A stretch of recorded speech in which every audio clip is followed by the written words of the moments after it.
بسم اللہ الرحمن الرحیم۔ ہمارے پاس ماہنامہ خضر راہ سپٹمبر 2020 ہے۔ اس میں عرفانی مجلس بہت بہترین ہے جو فائدے سے خالی نہیں ہے، از حضرت داعی اسلام شیخ ابو سعید شاہ احسان اللہ محمدی صفوی۔ کیا ہے اس میں؟ سماجی دوری جسمانی و روحانی صحت کے لیے ضروری ہے۔ کیوں ہے؟ دیکھتے ہیں۔ مرشد گرامی حضور داعی اسلام مدظلہ العالی کی خدمت میں کووڈ-19 کے دور میں سماجی دوری یعنی سوشل ڈسٹینسنگ بنائے رکھنے کے ضمن میں گفتگو چل رہی تھی۔ دوران گفتگو آپ نے فرمایا کہ ایسے حالات میں ہمیں چاہیے کہ شادی بیاہ اور اس طرح کی دیگر مجلسوں میں لوگوں کو بلانے پر اصرار نہ کریں۔ اس میں ہمارا دینی اور دنیاوی دونوں نقصان ہیں۔ دنیاوی نقصان تو واضح ہے کہ ایسی صورت میں دوسروں سے ہم تک وائرس کے منتقل ہونے کا امکان ہے۔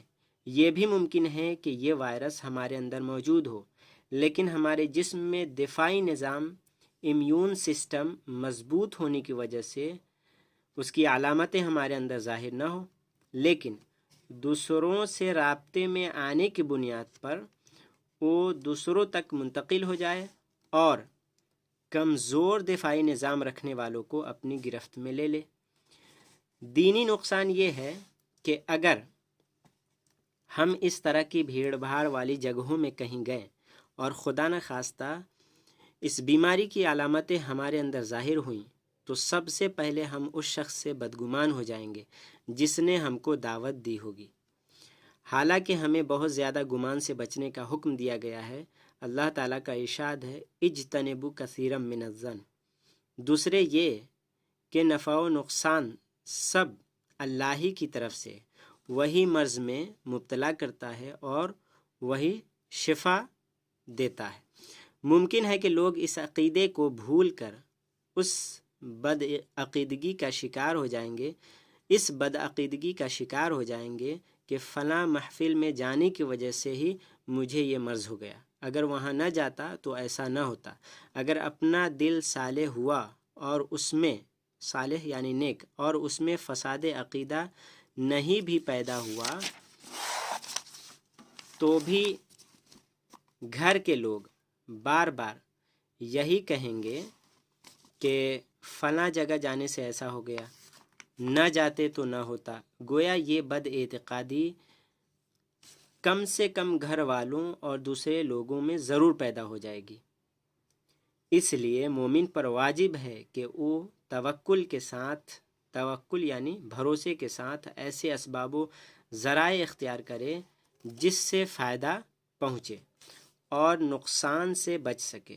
نبی کریم صلی اللہ علیہ وسلم کا ارشاد ہے، اذا سمعتم به بأرض فلا تقدموا علیہ واذا وقع بأرض وانتم بها فلا تخرجوا فرارا منه۔ ترجمہ ہے، جب تم کو یہ خبر ملے کہ کسی علاقے میں طاعون، پلیگ یعنی کسی قسم کا وائرس، جراثیمی امراض پھیلا ہوا ہے تو وہاں نہ جاؤ، اور تم جہاں ہو وہاں ایسا ہو جائے تو بھاگ کر باہر نہ نکلو۔ یہاں غور کریں تو معلوم ہوگا کہ جہاں وبا عام ہو جائے وہاں جانے یا وہاں سے باہر نکلنے سے جو منع کیا گیا ہے اس کی وجہ یہ ہے کہ وبا والے علاقے میں اس لیے نہ جاؤ کہ کہیں وہاں جانے کے بعد تم کو بھی یہ بیماری ہو جائے تو تم یہ سمجھ بیٹھو کہ در حقیقت یہاں آنے کی وجہ سے یہ بیماری ہوئی، اور وہاں سے باہر اس لیے نہ نکلو کہ کہیں تم یہ عقیدہ نہ بنا بیٹھو کہ وہاں سے نکل جائیں گے تو ہم اس بیماری سے بہرحال بچ جائیں گے، بلکہ یہ بھی ہو سکتا ہے کہ تم وہاں سے نکل کر کہیں جاؤ اور وہاں کسی کو بیماری لگ جائے تو لوگ تم پر یہ الزام رکھیں گے کہ تمہاری وجہ سے ان کو ہو گیا۔ اس طرح وہ بد اعتقادی میں اور تم مصیبت میں پھنس جاؤ گے۔ اس لیے توکل اختیار کرو اور یہ عقیدہ رکھو کہ بہر صورت مرض و شفا دینا اللہ تعالیٰ کی صفت ہے۔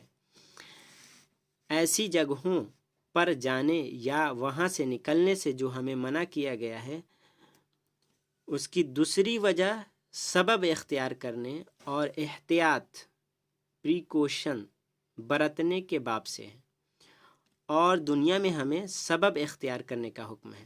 اس لیے ہمیں سوشل ڈسٹینسنگ کا خیال رکھنا چاہیے اور لوگوں کو احتیاطاً مجلسوں میں شرکت پر اصرار نہیں کرنا چاہیے، تاکہ ہم بھی گناہ سے بچ سکیں اور اپنے بھائی کو بھی گناہوں سے بچا سکیں۔ اسی میں ہمارے جسم اور روح کے لیے خیر ہے۔